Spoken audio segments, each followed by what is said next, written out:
Hello mga ka-auntie, mga ka-uncle, welcome back to my channel. Ayan, magluluto tayo ngayon ng ginisang gulay. Ginisang pork na may gulay. Ayan. Meron ako ditong pork. Ayan. Hiniwa-hiwa ko ng ganyang kalalaki. Marinate muna natin ito. Maglalagay ako ng konting liquid seasoning. Ayan, liquid seasoning. Ayan. Lagay tayo ng konting dark soy sauce. Half teaspoon.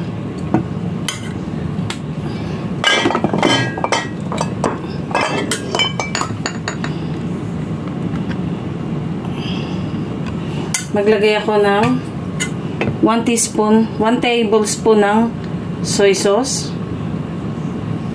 Ayan.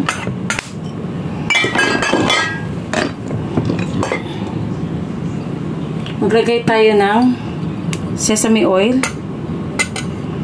Sesame oil, ayan.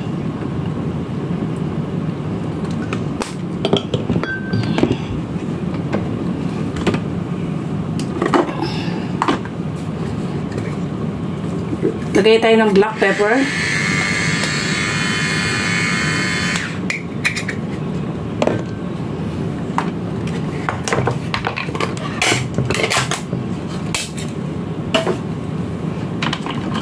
Lalagay ako ng konting chicken powder.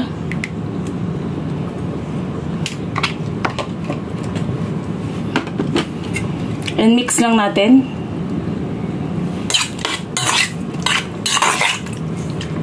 Para habang pine-prepare natin yung ating ibang ingredients, na ma-marinate natin to kahit sandang oras. Pagka-mix natin, set aside natin yung ating pork. Maghiwa tayo ng bawang at sibuyas.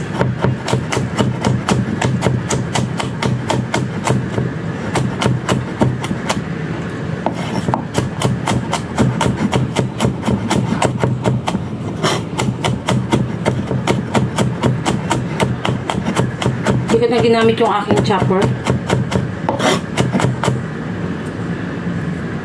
Bahagyang mince. Ayan. Hiwain din natin yung ating sibuyas. Chop natin.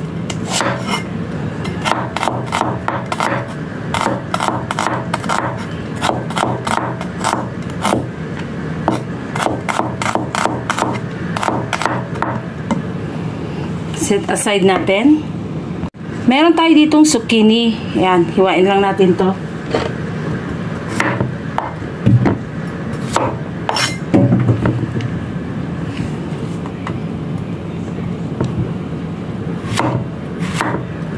Pag ganito na lang yung gagawin ko.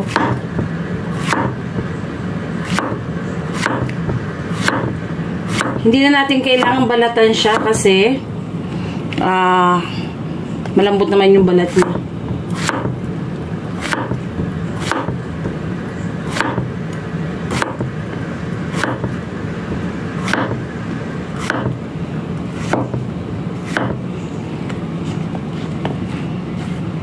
Ayan. Isa lang ginamit ko dahil medyo malaki naman. Meron ako ditong puff tofu. Ayan, meron akong puff tofu. Maglagay tayo dito ng mga 10 pieces.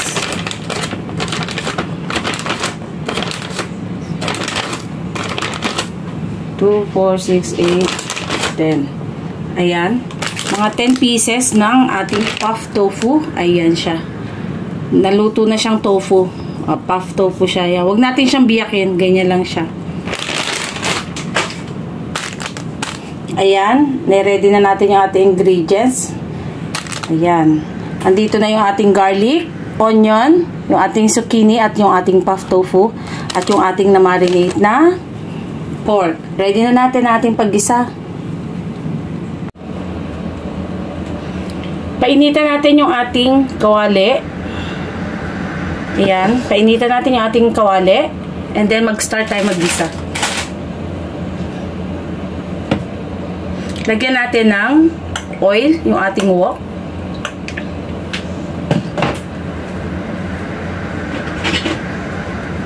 Any kind of oil is okay. Ayan. Wait lang natin siyang uminit.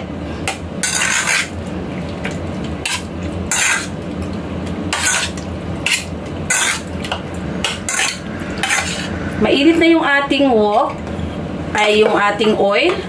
Lagyan natin muna yung ating pork. Ito yung minarinate natin a while ago. Ayan.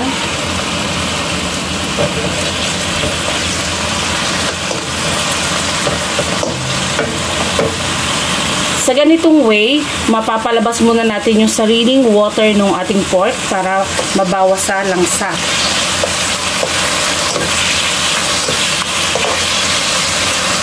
Hintayin natin magbago yung color ng ating pork. And mag-reduce siya ng sarili niyang water.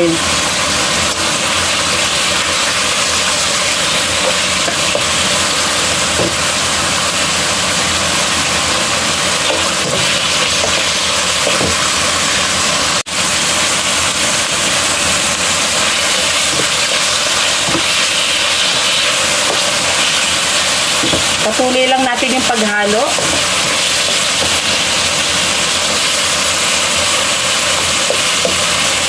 Yung medyo bahagyan natin siyang ma-fry. Yan.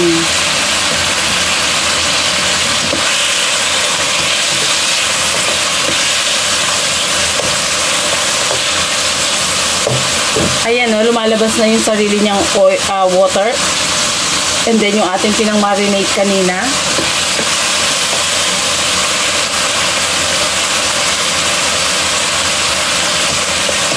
Itong ginamit kong pork ay ito yung medyo malambot na kaya madali siyang lutuin.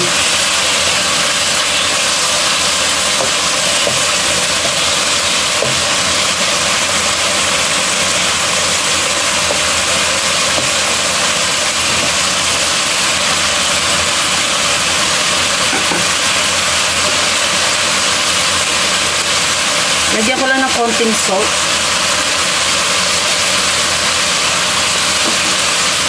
Para mas lalong maliit yung lasa sa ating pork.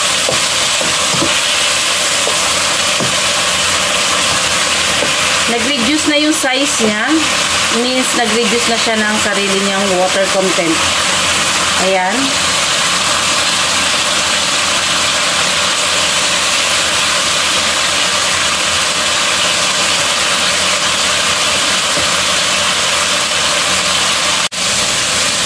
Ayan.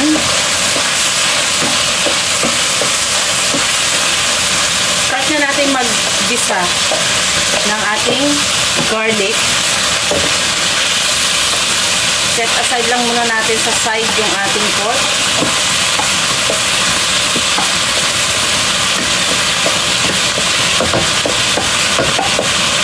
After ng ating garlic, sunod na natin yung ating onion.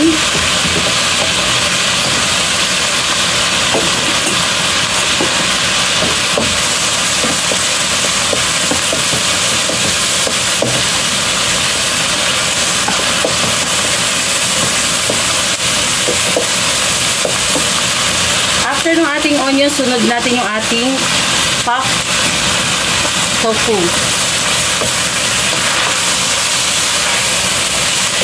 Iuhuli natin yung ating zucchini dahil madali siyang maluto.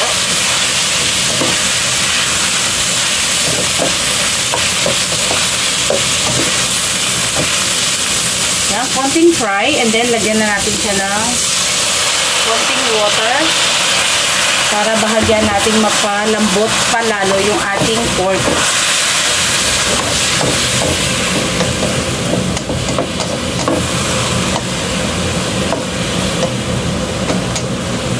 Etong aking pagluluto, ito yung way ko ng pagluluto Kung meron kayong ibang way ng paano nyo siya gawin, kung paano kayo maggisa, follow your instruction. Ayan.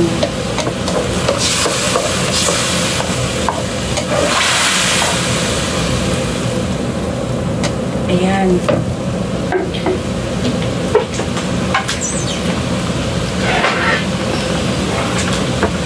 Takpan muna natin siya.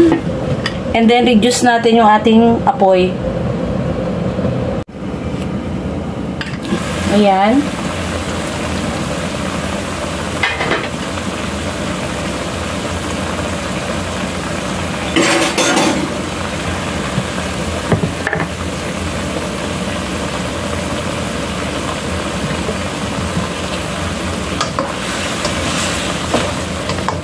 Malambot na yung ating pork.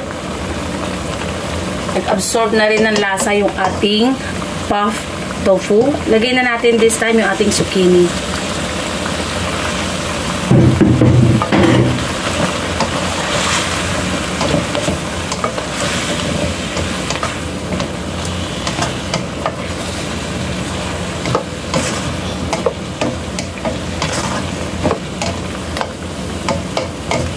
Madali lang lutuin yung ating zucchini.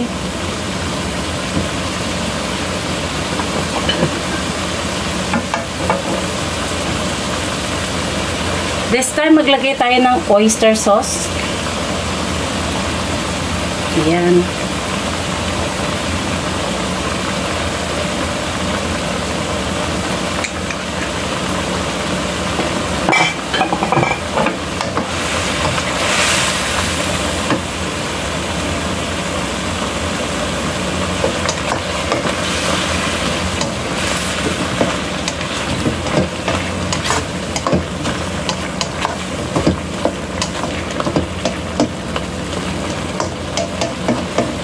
Tikman natin kung okay na yung ating seasoning, yung lasa. Ayan, for me, okay na lasa nito. Mag-add lang ako ng konti pang ground black pepper. Wala na yata akong pepper. Kailangan ko na mag-refill. Ayan.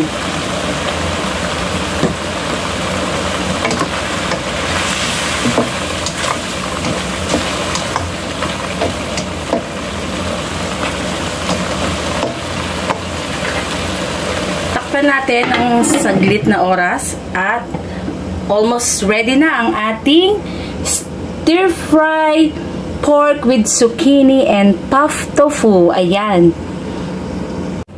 Okay, this time, maglagay na tayo ng ating slurry.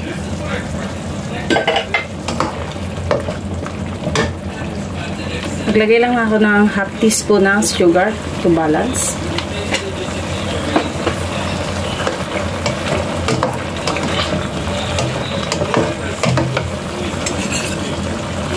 Meron ako dito cornstarch as water.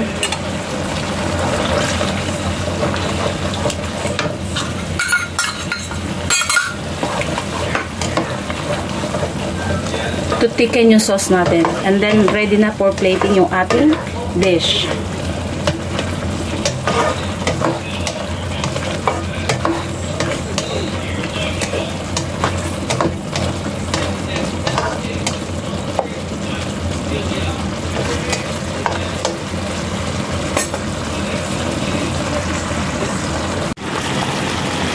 Ayan na yung ating dish. Ready na siya. Sa mga nagkagusto po sa ating dish for today, sa ating video for today's, paki-like and share nyo po ang ating video. And then, sa mga hindi pa po nakapag-subscribe, please do subscribe to Aling Amay Vlog and hit the notification bell para updated po tayo sa mga susunod pa nating mga uploaded videos like ganito, mga simple dish na affordable and yet ay masarap. Ayan, 'di ba? Ready na for plating ang ating dish. Thank you so much for always supporting my channel. Happy tummy, happy life. God bless us all. Thank you and bye!